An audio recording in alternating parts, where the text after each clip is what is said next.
మన south Indian స్టేట్స్కి కేరళ, ఆంధ్రప్రదేశ్, తెలంగాణ, తమిళనాడు, కర్ణాటక అనే నేమ్స్ ఎలా వచ్చాయి అంటే, ఫస్ట్ కేరళ.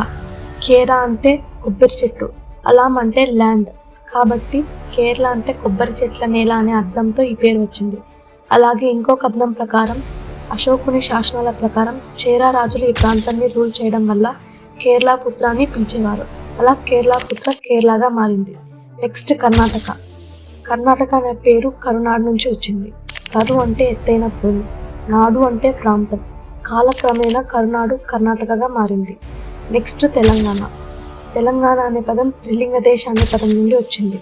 త్రిలింగ అంటే కాళేశ్వరం, ద్రాక్షారామం, శ్రీశైలం అనే ప్రముఖ శివక్షేత్రాలు ఈ ప్రాంతంలో ఉండడం వల్ల ఈ పేరు వచ్చింది.